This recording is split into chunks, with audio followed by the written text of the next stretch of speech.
Bonjour.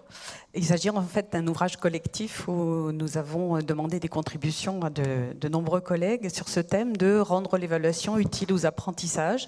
Est-ce que c'est possible? Autre façon de poser la question qui est l'évaluation plus juste et plus efficace. Est-ce que ça peut exister? Alors, ce que je vous propose là, moi, ce sont des réflexions à partir du terrain. Je suis professeur en zone d'éducation prioritaire depuis de longues années, et puis des réflexions aussi issues des partages d'expériences et d'idées au sein des cahiers pédagogiques, mais aussi dans mon établissement. Je précise que depuis cette année, nous avons un niveau de 6e qui pratique le travail par compétence et l'évaluation par compétence.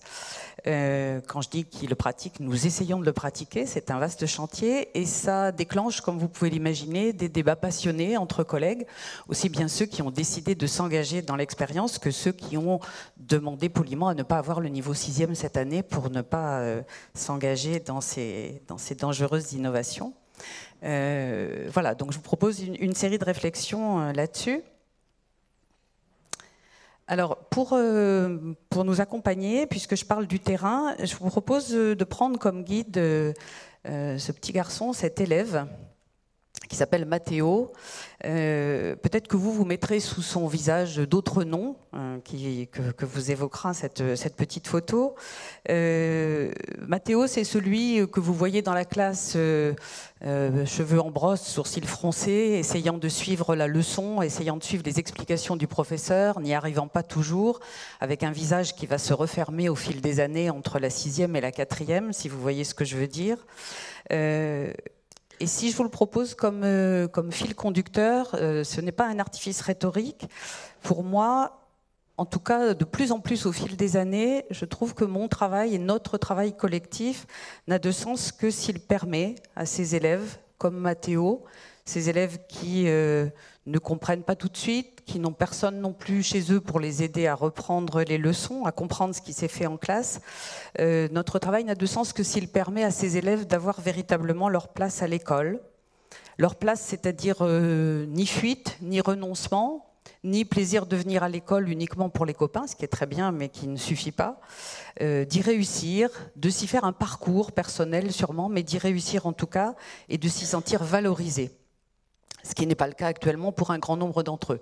Alors c'est un point de vue ou un parti pris tout à fait personnel, je le reconnais, mais il me semble que s'il y a une urgence dans notre pays, et peut-être en particulier à l'école et au collège actuellement, c'est bien de mettre notre temps, notre travail, notre réflexion, notre pouvoir au service de ces élèves-là qui sont les plus menacés, ceux qui statistiquement sortent du système scolaire sans rien et en particulier persuadés de ne pas pouvoir apprendre. Alors ce petit dessin de charme vous paraîtra peut-être un petit peu osé. Nous sommes ici en plus dans un contexte où, dans cette journée, les enseignants qui sont ici sont bien sûr des enseignants qui ne conçoivent pas l'éducation comme un dressage. Et pourtant, on peut se demander, du point de vue de Mathéo, une fois qu'il a bien vécu quelques années de système scolaire, est-ce que l'évaluation, ça n'est pas ça pour lui ?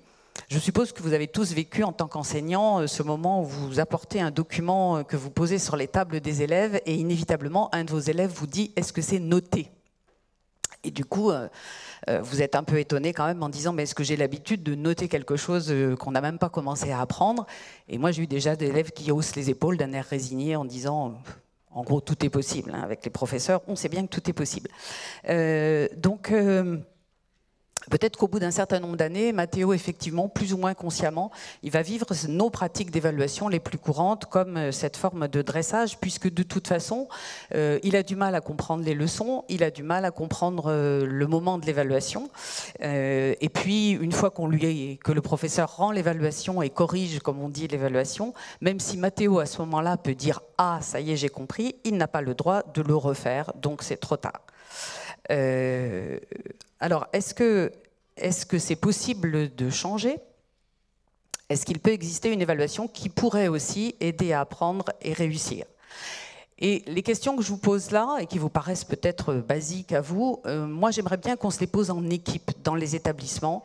Et je trouve que ces questions sur l'évaluation, ce sont peut-être les questions auxquelles les enseignants résistent le plus.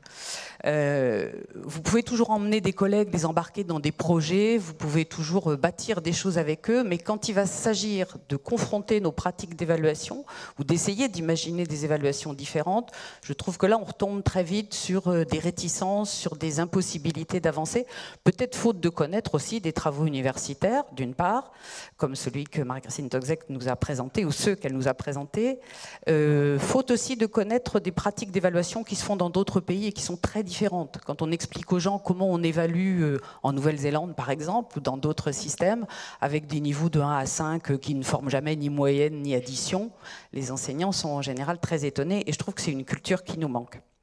Alors pour en revenir à cette question, il me semble que l'évaluation, oui, ça peut aider à apprendre et à réussir.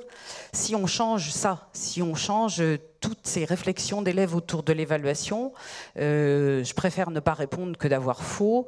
On me dit toujours après ce que j'aurais dû savoir avant, alors quel intérêt, etc. Toutes ces réactions.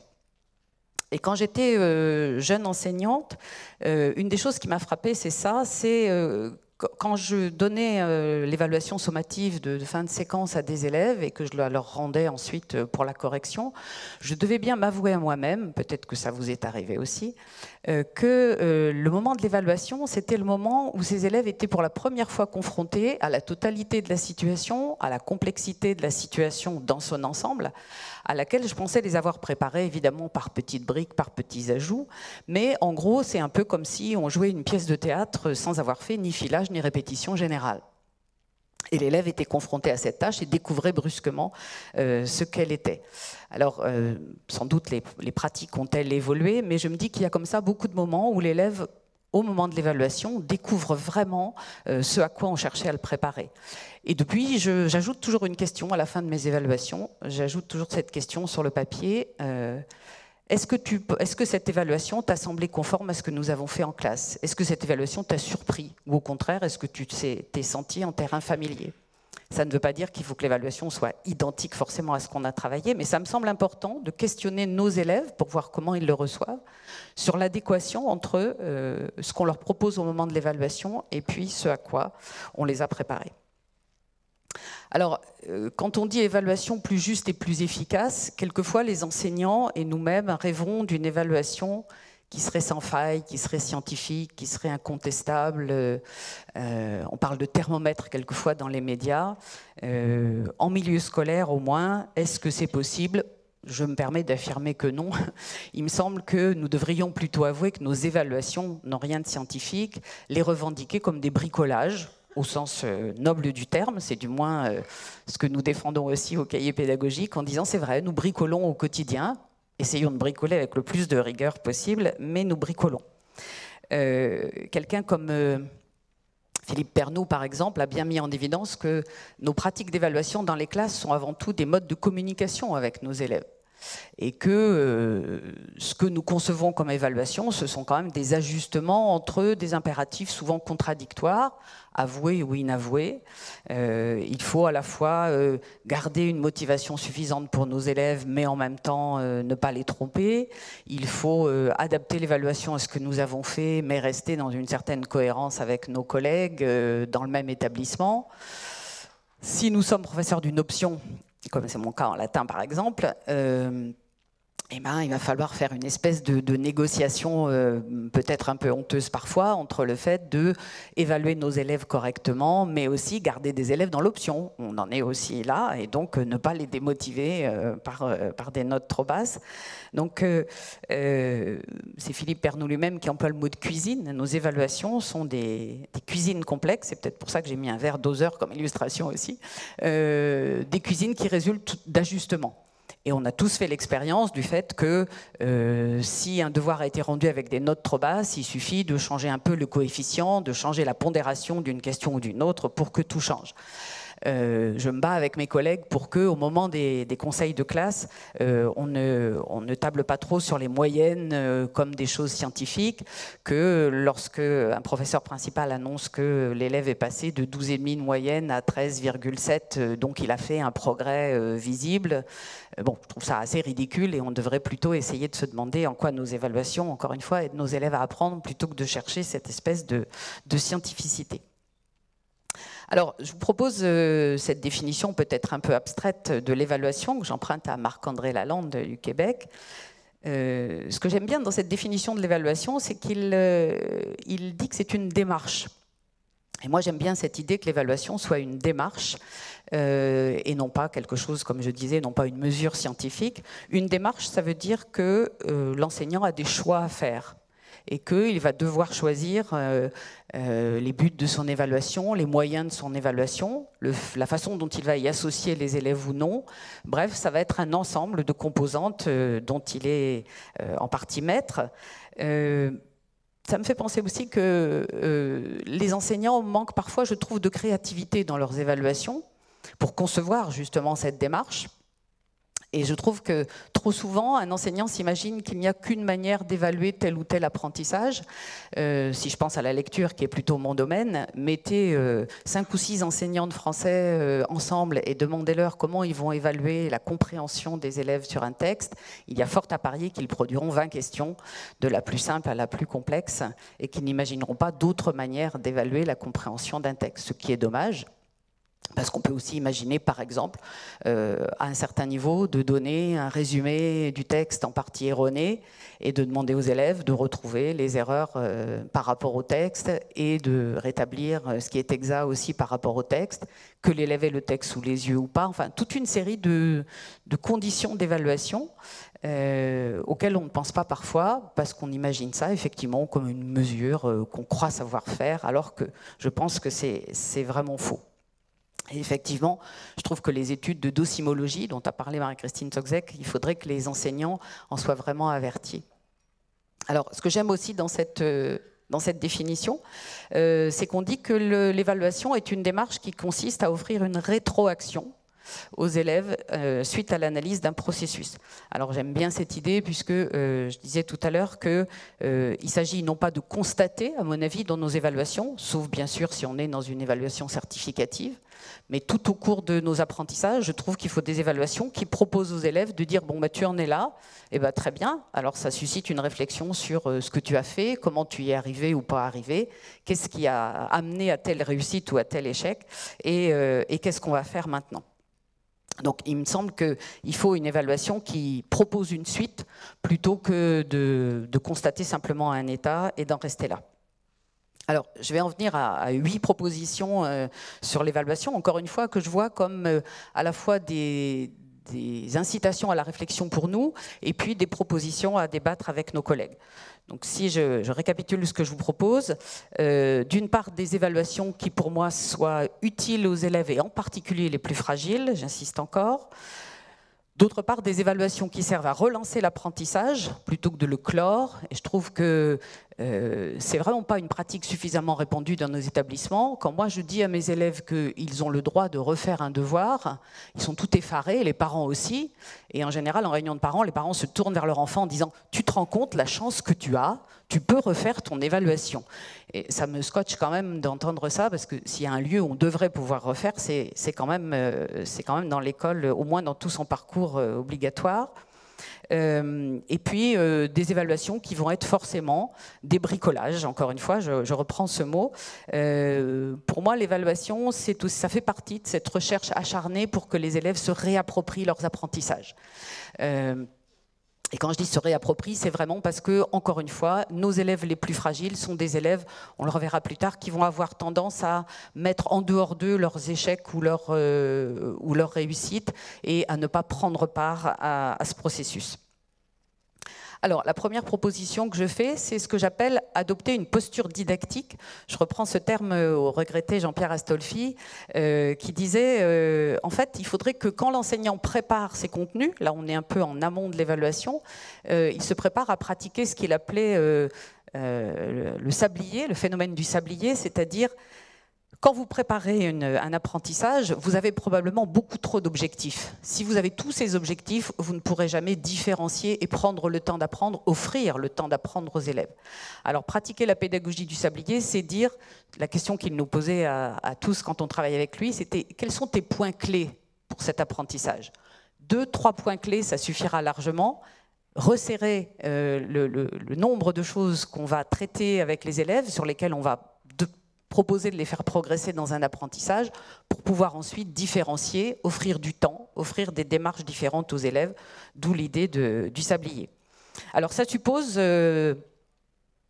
c'est ce que je vous propose dans cette diapositive, ça suppose de se dire ce savoir savant, ce savoir de référence qui est là, qui va être notre objet d'apprentissage, il faut que je me le formule en termes de progrès pour les élèves.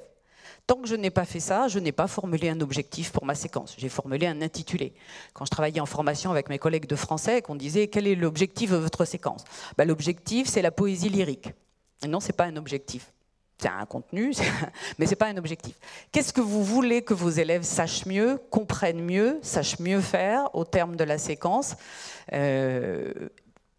creusez cette idée de poésie lyrique et formulez-le en termes de progrès que vous pourrez proposer à vos élèves. Alors le problème, c'est qu'il me semble que cette opération, elle est à pratiquer à chaque fois, à nouveau frais, comme on dit, par les enseignants en fonction de la classe dans laquelle ils sont. Ça ne va pas être la même chose selon le niveau auquel je me situe et aussi selon le type d'élève auquel je m'adresse. Et donc, voilà, il faut qu'à chaque fois, je me reformule ces contenus. Exemple en lecture, si je parle de lire et comprendre un texte, c'est évidemment pas la même chose si je suis en CE2, en CM2, etc. Ça, c'est évident pour nous.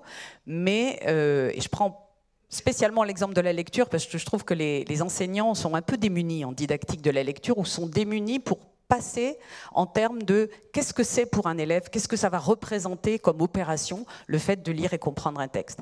Est-ce qu'il s'agit de trouver des informations explicites? Est-ce qu'il s'agit d'apprendre à faire des inférences pour trouver des informations implicites? Est-ce qu'il s'agit aussi de faire des inférences pour faire des hypothèses sur le texte, autre niveau d'implicite? Est-ce qu'il s'agit d'identifier un schéma narratif assez canonique qu'on va reconnaître dans un conte, mais aussi dans un feuilleton télévisé? Est-ce qu'il s'agit de suivre la logique d'une explication et d'être capable de la reformuler, etc. Tant que je n'ai pas fait ce travail sur moi, ce travail spécifiquement didactique, ma séquence n'est pas commencée, elle n'est pas calibrée pour que mes élèves réussissent. Alors la deuxième proposition que je fais, c'est de partager et travailler justement le sens de la tâche avec les élèves, faute de quoi on risque d'arriver à ce petit dessin qui est « j'ai compris, mais le professeur dit trop tard, j'ai déjà mis ta note ». Et donc, ce sens, c'est revoir avec les élèves à quoi ça sert, ce qu'on va apprendre, qu'est-ce que ça va nous permettre de faire, donc l'équivalent de ce que l'enseignant a fait pour lui, mais côté élève. Et alors, moi, je suis ravie, quoique un peu déstabilisée parfois aussi, quand les élèves nous posent la fameuse question « mais alors, à quoi ça sert ce qu'on fait aujourd'hui ?» Et souvent les enseignants le rapportent en salle des professeurs, vous l'avez souvent vécu comme « tu te rends compte, ils m'ont demandé à quoi ça servait ». Voilà. Et sur les listes de discussion des enseignants, parfois les enseignants répondent « mais justement c'est utile parce que c'est inutile, c'est beau parce que c'est inutile, répondons à nos élèves que c'est inutile donc c'est beau ». Moi je trouve ça quand même très, comment dire, méprisant comme réponse, hein. Si je dis ça à mes élèves, ils vont me regarder avec des grands yeux. Donc il faut moi que je travaille et que je dise « je dois leur apporter une réponse ». À la limite, je peux apporter une réponse modeste du genre « c'est dans les programmes parce qu'on pense que ça va vous préparer à… ». Bon, encore une fois, moi je me le donne comme tâche de pouvoir toujours dire à mes élèves quel sens ça a, pourquoi on apprend ça aujourd'hui, pourquoi on fait ça aujourd'hui. Ce qui fait qu'au fil des séances d'une séquence, on va pouvoir se dire est-ce que quelqu'un peut rappeler pourquoi on fait ça là en ce moment ? Ce que Michel Brossard appelait l'opération de cadrage et d'anticipation d'une séquence. Très régulièrement, redire aux élèves, vous vous rappelez ce qu'on fait là? Ça sert à quoi? Et puis, ça nous permettra de faire quoi ensuite? Alors, ça ne veut pas dire que parce qu'on pose la question, les élèves se l'approprient. Hein. C'est comme annoncer les objectifs en début de séquence. Bien évidemment, puisqu'ils n'ont pas encore travaillé, les élèves ne vont peut-être pas les comprendre tout de suite. Mais ça fait partie, à mon avis, j'espère me situer dans la ligne de l'exposé précédent, de cette idée de voilà ce que vous allez apprendre à faire, voilà ce que vous allez mieux maîtriser après. Donc, partagez ce sens de la tâche avec les élèves. Le troisième, c'est, alors petit dessin célèbre que vous connaissez sûrement parce qu'il a beaucoup circulé en français ou en anglais, différer l'évaluation et aussi différencier. Alors, différer parce que je trouve qu'on calibre mal aussi dans nos pratiques courantes le moment où va intervenir l'évaluation. Et que souvent les élèves me disent « oui, mais dans telle matière, on a à peine fait la leçon que déjà il y a le contrôle ». le fameux contrôle. Donc, calculer quel temps il va falloir laisser, y compris aux élèves les plus fragiles, pour apprendre et pour réussir, et puis différencier autant que possible, même si ce mot effraie encore les enseignants au quotidien. Dire qu'on différencie, c'est tout de suite voir surgir le spectre de alors tu veux que je fasse 25 préparations pour mes 25 élèves. La littérature sur la différenciation a été assez abondante ces dernières années pour qu'on ait quand même d'autres pistes que celle-là. Et puis je ne vois pas comment on pourrait imaginer de laisser Mathéo travailler exactement au même rythme que les autres, ne pas lui donner plus de temps ou ne pas lui offrir d'autres chemins.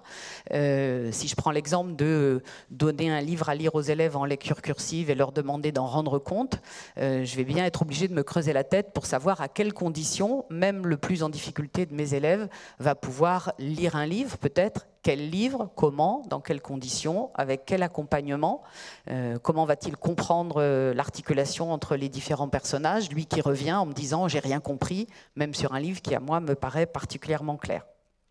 Donc différencier, différer l'évaluation, laisser le temps d'apprendre et de s'entraîner. Alors, en même temps, évidemment, il ne s'agit pas de maintenir l'élève dans son état actuel et de dire cette fameuse phrase « Oh, bah, avec ce qu'ils savent, c'est déjà bien si ». Et je trouve que la question nous est posée, justement, même à travers ce dessin humoristique, avec notamment les élèves qui sont dans nos classes actuellement, dont certains relèvent de l'ULIS, mais il n'y avait pas de place, certains avaient une orientation en SEGPA, mais où il n'y avait pas de place, où l'orientation n'a pas été acceptée par les parents. Et du coup, je trouve que là, s'accentue cette disparité, ces différences entre les élèves, avec l'idée qu'il faut quand même faire classe avec tous ces élèves, et qu'en même temps, je dois être très attentif à ne pas laisser sur le carreau, et c'est vite fait, un élève qui, lui, ne peut rien trouver à sa portée. Donc l'idée, c'est est-ce que j'ai mis mon travail à la portée même de l'élève le plus en difficulté de ma classe, et en même temps, est-ce que je lui ai proposé un progrès possible ? Le fait de pousser l'élève à bouger au-delà de ses possibilités, ça peut même susciter des conflits. Il ne s'agit pas d'être dans justement cette bienveillance qu'on nous reproche, à nous qui voulons faire évoluer l'évaluation. Il s'agit plutôt d'être dans la bienveillance, mais voilà, exigence, comme on l'a beaucoup dit déjà ce matin. Alors, la quatrième proposition, c'est de s'informer soi-même et informer aussi les élèves en cours d'apprentissage pour que l'évaluation ne ressemble pas trop à ce petit dessin là de quelque chose qui arrive d'en haut et qui va tous nous écraser. Et donc, pratiquer cette fameuse évaluation formative, un mot auquel on est très habitué. Mais là aussi, je rejoins Philippe Pernoud qui dit finalement, pratiquer des évaluations formatives, c'est pratiquer des formes de régulation constante au cours de l'apprentissage. C'est aussi être persuadé que quand je prépare mes moments d'apprentissage, je les prépare forcément un peu à l'aveugle, puisque je ne sais pas ce que ça va donner du côté des élèves, je ne sais pas encore, même si je connais mes élèves. C'est un peu comme un problème qui serait mal défini, et le problème que représente cet apprentissage va se définir au fur et à mesure de la séquence, et ce sont les réactions des élèves, ou leur performance aux évaluations formatives en cours d'apprentissage qui vont m'apprendre des choses. Alors là aussi, je rappelle ce que disait souvent Jean-Pierre Astolfi, qui disait « Nous concevons une tâche extrêmement bien calibrée, extrêmement bien faite, cohérente si possible. Les élèves, eux, la vivent comme une activité dans laquelle ils investissent ce qu'ils savent faire, ce qu'ils croient savoir faire, ce qu'ils ont compris de la tâche. Et tout le problème de ma séquence d'apprentissage va être d'essayer de réajuster quelque chose entre la façon dont eux conçoivent l'activité et ce que moi je mettais dans cette tâche. Juste pour prendre un petit exemple, vous avez tous vécu cet exemple de la consultation du dictionnaire, où vous demandez aux élèves d'aller chercher le sens d'un mot pour éclairer ce mot dans le contexte du texte. Et l'élève vous rapporte évidemment la définition copiée avec seulement la première entrée du dictionnaire, 3 abréviations incompréhensibles, et l'élève rapporte ça en disant bah, « j'ai fait le travail, j'ai cherché le sens du mot dans le dictionnaire ». Et il va falloir petit à petit réguler la tâche qui consiste à aller chercher le sens d'un mot dans le dictionnaire, ou plutôt à s'aider du dictionnaire pour éclairer le sens d'un mot dans un texte. Donc, moment d'évaluation formative. Alors, ça peut prendre voilà, ce genre de mode, par exemple, qui est des compétences qu'on a formulées avec les élèves, les fameuses fiches de critères qu'on peut utiliser, mais ça n'est qu'un exemple, et puis quelque chose qu'on rend aux élèves avec des des évaluations, des appréciations du professeur qui le guident vers des choses qu'il a réussi à faire ou pas, sachant que là, c'est le professeur qui opère, mais c'est encore mieux évidemment si on est dans une partie d'auto-évaluation ou de co-évaluation. Et justement, j'en viens à la cinquième proposition, avec ce mot un peu compliqué de métacognition. Mais je vous soumets justement cette phrase d'élève qui montre l'intérêt d'avoir des pratiques d'auto-évaluation et de métacognition. Donc cet élève qui, à la fin du trimestre, au moment où on lui demande par écrit son avis sur son trimestre, dit « Moi, je pense que j'ai bien réussi, mais c'est mes notes qui m'ont fait baisser ma moyenne ».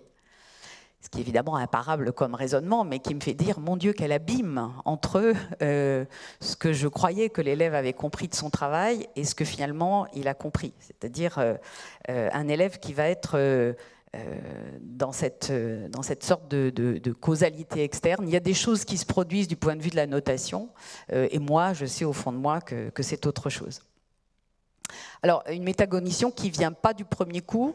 Depuis quelque temps, je teste dans mes classes ce que j'appelle le journal des apprentissages, sur le modèle de ce qui se fait dans certaines écoles primaires. Sauf que là, le journal des apprentissages qui consiste à demander aux élèves d'essayer de formuler ce qu'ils ont appris dans la journée, et qui se fait en fin de journée à l'école primaire, ne peut pas se faire à l'identique puisqu'on est en collège, mais je propose aux élèves, à la fin d'un devoir, quand ils me le rendent, ou quand moi je leur rends un devoir avec l'évaluation, enfin à différents moments, lui-même de dire alors est-ce que j'ai fait, est-ce que j'ai l'impression d'avoir suivi les consignes ou les critères, est-ce que j'ai utilisé les outils qui m'étaient proposés. Et là par exemple, ce qui me laisse perplexe, l'élève dit peut-être j'ai utilisé le passé simple.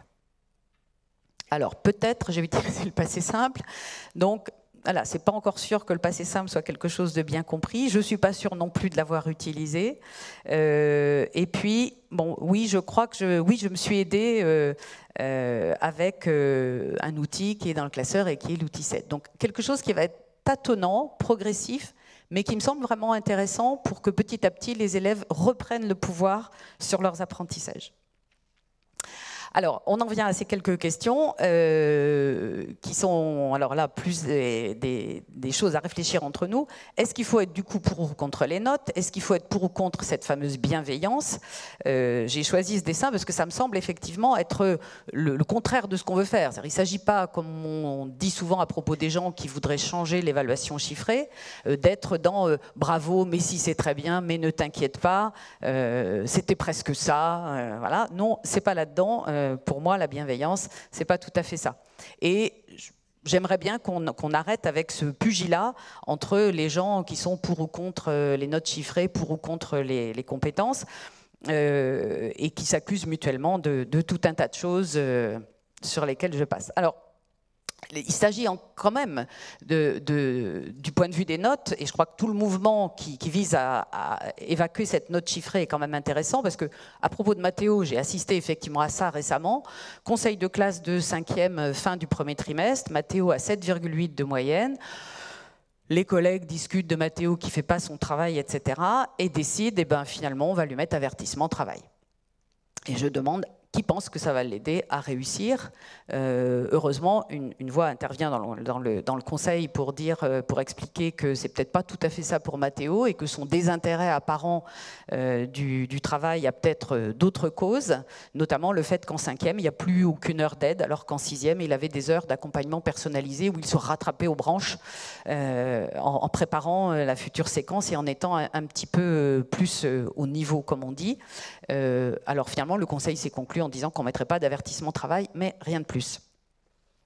Du coup, cette évaluation chiffrée, effectivement, il me semble qu'elle est pertinente et logique pour certaines tâches, mais qu'elle est quand même sujette à toutes ces dérives sur lesquelles on ne va pas s'étendre, et que tout ce mouvement de l'évaluation par compétence a quand même des bienfaits que je trouve très intéressants, mais c'est un vaste chantier. On est bien d'accord qu'il ne suffit pas de décréter qu'on va travailler ou évaluer par compétence, et des exemples de ce matin nous l'ont montré pour que ça suffise.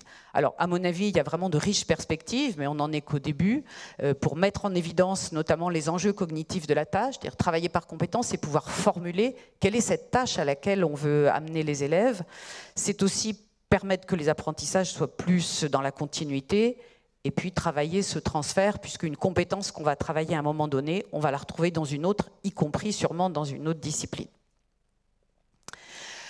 Et dernier point, alors là, très, très important, tout cela suppose, à mon avis, de se former et travailler en équipe, de mettre de la cohérence, et c'est bien ce qu'on a vu ce matin aussi dans les projets qui ont été nommés ce matin. Tout ça, ça ne peut pas faire l'objet d'un travail individuel des enseignants. C'est pourquoi il faudrait vraiment qu'on se mette à renoncer à cette attitude de non, moi j'évalue comme je veux, je fais ma petite cuisine, peut-être parce qu'on n'en est pas toujours très fier aussi, mais effectivement, qu'est-ce que ça va être, évaluer tel ou tel point à tel ou tel niveau.